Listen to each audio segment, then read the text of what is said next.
Նախ ես հարգանքով եմ մոտենում 60,000 մեր այն հայրենակիցներին, ովքեր իրենց բազմազբաղ օրերյայում գնացել եւ իրենց կամքն ու դիրքորոշումն են հայտնել, հարգանքներս այդ քաղաքացիներին։ Բայց քաղաքական ուժերի խնդիրն է բացահայտել սույն օրակարգի ամբողջ սնանկությունը։ Երբ պարոն Զեյնալյանը գալիս էստեղ կանգնում եւ ասում է, որ այս մեկ նախադասությունը, որ օրենքի ուժ պետք է ունենա, մեր անվտանգության մասին է, մեր անվտանգության ապահովման մասին է, տարական հարց է առաջանում։ Լավ, ինչպես պարոն Զեյնալյան։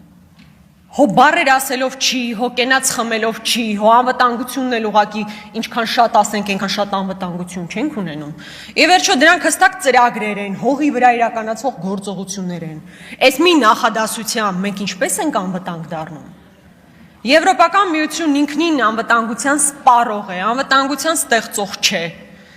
Լավ, բառեր ասելուց հետո գոնե մի տրամաբանական ծրագիր կարող եք ներկայացնել, ճանապարհային քարտեզ, թե մենք ինչքան կամ ինչպես ենք անվտանգ դառնում։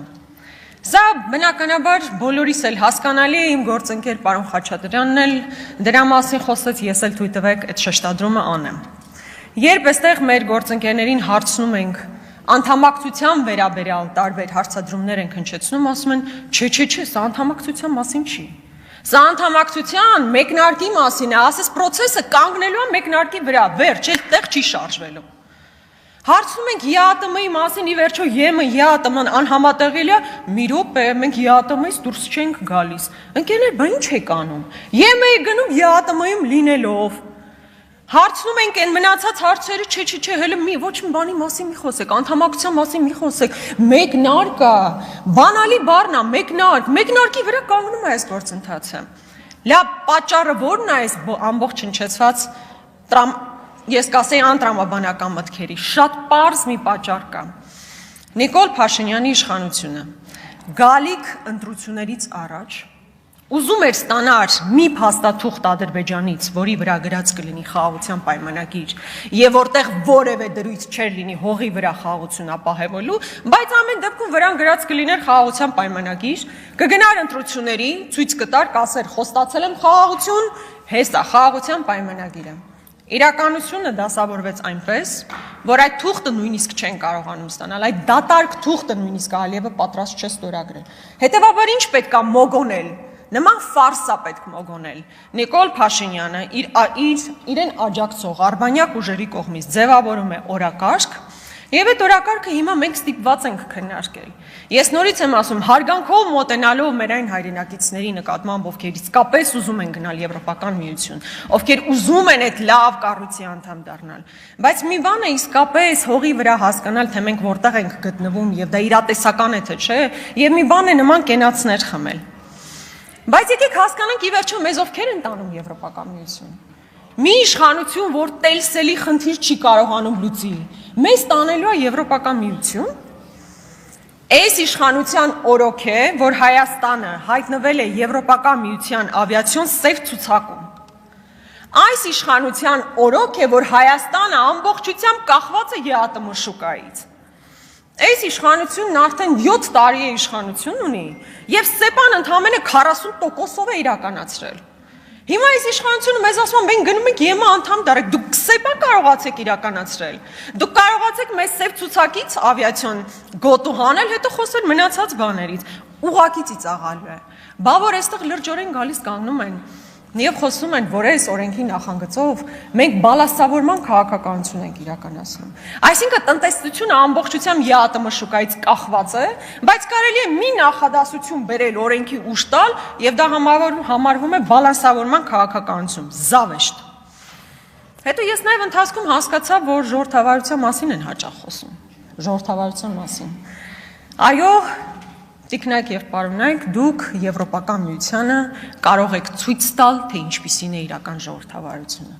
թե ինչպես կարող է բարձրաստիճան պաշտոնյան թքել քաղաքացու վրա եւ շարունակել պաշտոնավարել, թե ինչպես կարող է բարձրագույն դատական խորհրդի նախագահան SMS-ով հեռացվել եւ որևէ բան տեղի չի ունենում, բայց ժողովրդավարությունը հոպոզով պոչով չի լինում, ժողովրդավարություն ենք ասել է Փաշինյանական ժողովրդավարություն, այո, դուք Եվրոպական միությանը հավանաբար շատ բան ունեք ցույց տալու այդ առումով։ Քաղբանտարկյալների մասին էլ չեմ խոսում, կոռուպցիոն սկանդալների մասին չեմ խոսում։ Դուք պատկերացնում եք որևէ եվրոպական երկիր, որտեղ 5 միլիարդ մսխվեր ավիակազմակերպություն ստեղծելու վրա,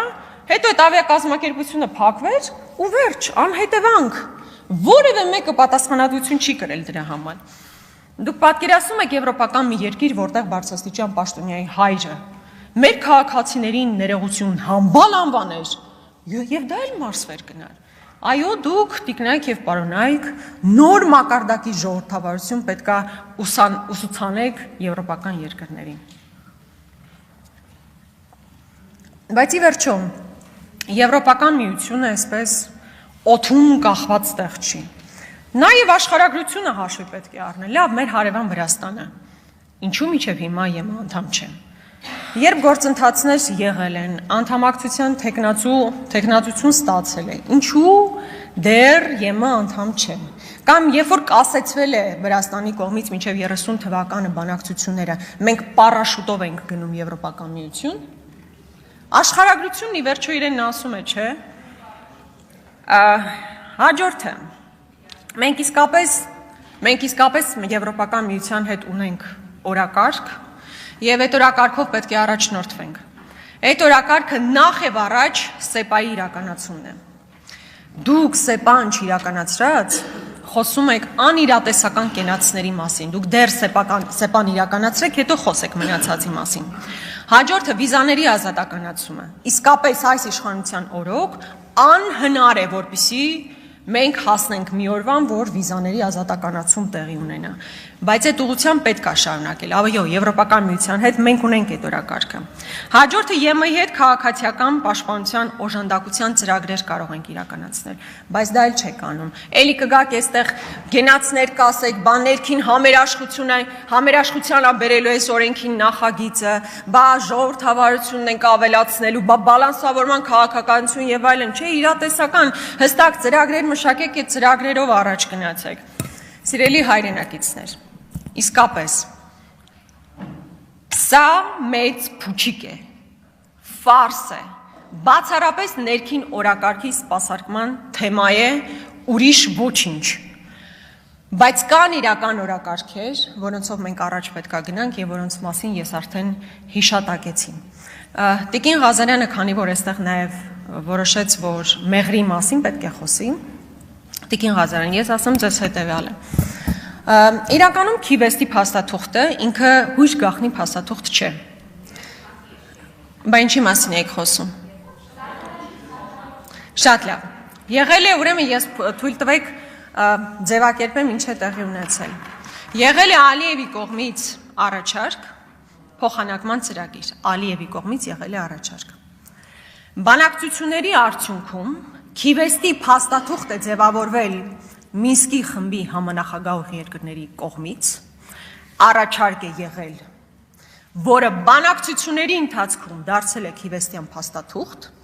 որի արդյունքով պետք է Լեռնային Ղարաբաղը Լաչինով դառնար Հայաստանի մաս եւ Նախիջևանը կապ էր ստանում Ադրբեջանի հետ եւ որևէ տեղ մեղրի տեղանուն նշված չէ։ Եկեք մեր ժողովրդին չմոլորեցնենք, չխաբենք։ Հիմա Լեռնային Ղարաբաղը Լաչինի միջանցքով ամբողջությամբ օկուպացված է Ադրբեջանի կողմից, դուք խոսում եք նորից Նախիջևան, Ադրբեջան կապ տրամադրման մասին, երեկ էլ հայտարարվեց, որ անխոչնդոտ, անկանգար կապեք դուք պատրաստում տան, դուք հասկանում եք բանակցությունների էության տարբերությունը, որտեղ ենք եղել եւ հիմա որտեղ ենք հասել։ Ի վերջո, այդքան որ խոսում եք հանձնելուց, պարզ մի բան եմ ասում, դուք մեղրիում եղել եք, չէ, մեղրին իրա տեղում է, չէ, չի կորե մեղրին իրա տեղում է։ Տիկին Ղազարյան, խնդրում եմ, եկեք ես ձեզ տանեմ Քոչարյանի հանձնած մեղրին, դուք ինձ տարեք Լեռնային Ղարաբաղ, ձեր պահած Լեռնային Ղարաբաղ։